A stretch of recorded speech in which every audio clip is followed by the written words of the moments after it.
Hey, what's going on, guys? Welcome back. Now, I just had a question for one of my students about how to generate cold audience ideas, right? What audiences do I run ads to once I get a product? How do I figure out what cold audiences I can try? What audience targeting things I can do? So, what I just did is I made a super quick video. It's about 10, maybe 11 minutes long at the most about how to exactly do that. And I use 15 different ways.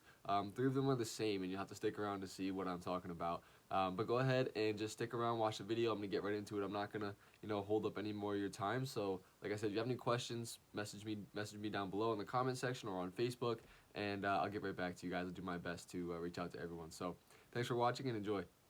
Hey, what's going on, everybody? Thanks for coming back in and checking in again. It's always fun making these videos for you guys, and I love it, and it's awesome, and you guys always have a great reaction. So I love making these, and I'm super happy to make them. So this one's a bit more basic than what we usually talk about. It's about audience generation. So I recently got a question about this from somebody in my program on how to find audiences regardless of whatever the product is to run ads for. And so, like I said, it's not very complicated. It's more of a higher level, like basic concept, but it's two things that you want to do when you're trying to figure out what kind of audiences to choose to run ads to. It's a simple question, oftentimes it's overlooked, so we're going to dive right into it. And the two things are product and creativity, right?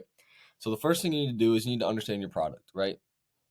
What are you selling? Okay. From there, you go two ways. You go micro and you go macro. So that means you go smaller, which is micro. You kind of niche down, and you go, say, if my product was a speaker, right? A speaker. What I'm going to do is I'm going to go micro. So that could be use application. So that would be people.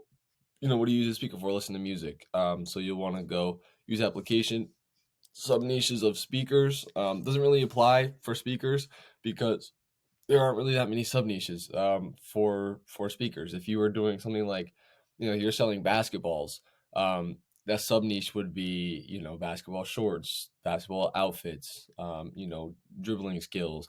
Those are the kind of micro things I'm talking about. Sub niches, that kind of stuff. Use application and sub niches. For speakers, you don't really have any. You use application, obviously you do, right? Popular characters. So you can definitely do musicians, artists, famous artists, that kind of stuff.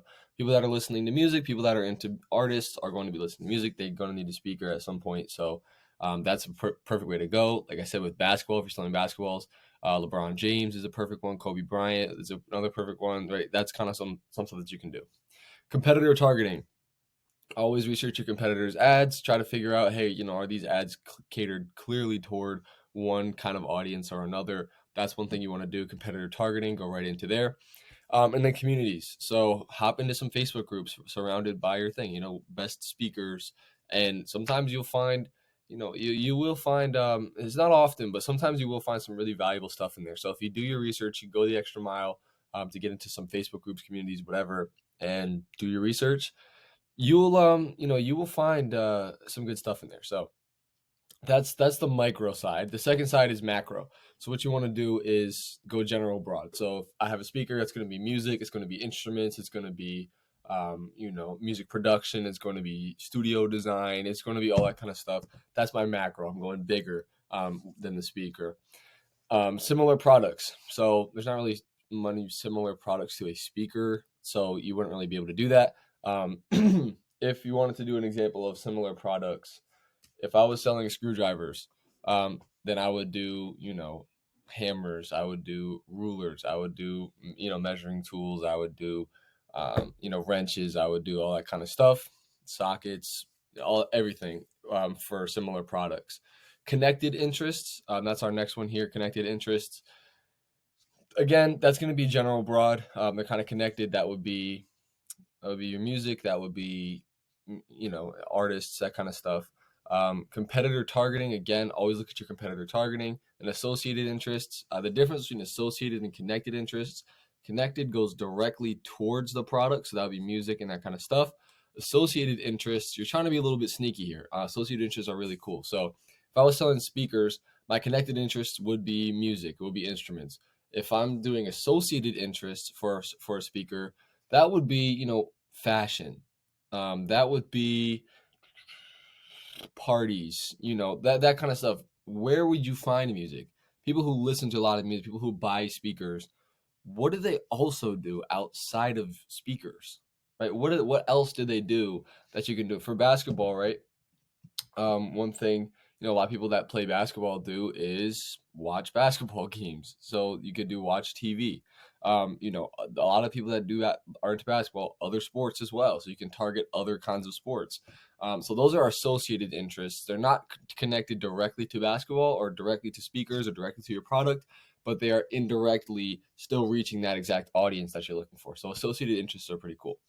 So that's the product side, very logical, very straightforward. When we flip over to the creativity side, that's more of our free form, flowing ideas side, where you kind of get to play with it a little bit as a marketer, which is pretty cool. So what you're going to do is first you want to kind of figure out what's going on. YouTube reviews, add social comments. If you have somebody, you're selling the speaker and there's a person on YouTube who did, hey guys, it's whatever, welcome back to my video. I'm going to be doing a speaker unboxing today, right?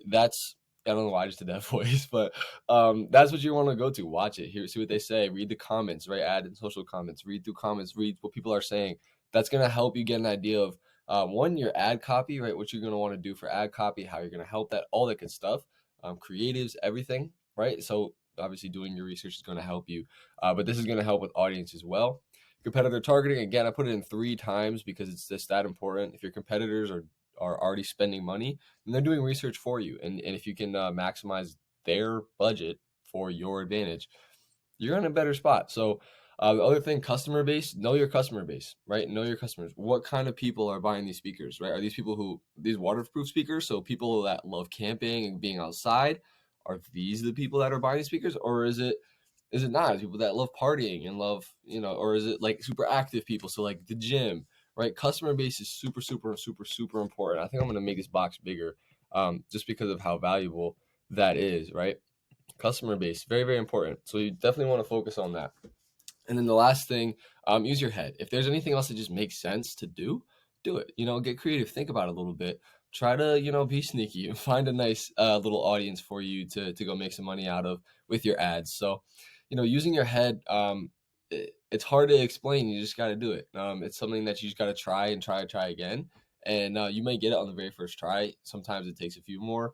But definitely, by the 4th or 5th time, you just get a list and just brainstorm, right? Don't cross anything off or think, no, it's a stupid idea or whatever. Just go straight down the list and do everything. So that's what I would say. If you're looking to find audiences, build audiences for your specific product, first you want to know your product, go micro, go macro, and then you want to get creative. Know your customer base, very, very important. So thanks guys for watching. My name is Sean Raymond. You probably know that if you're watching this video.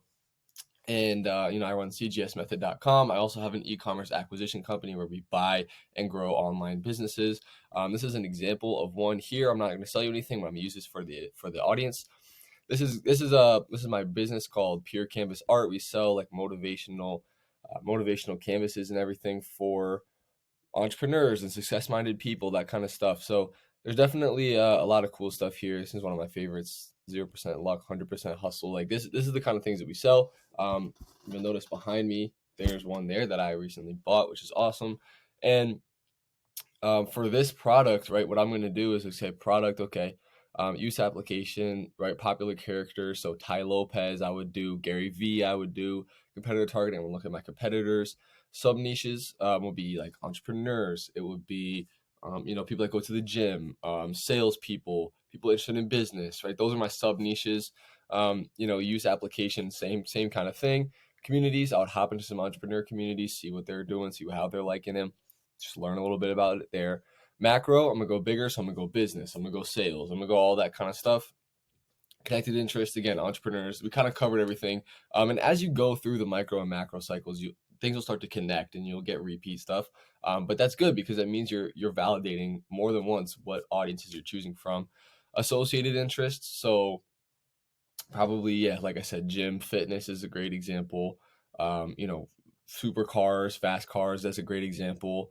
That kind of stuff, which is definitely good.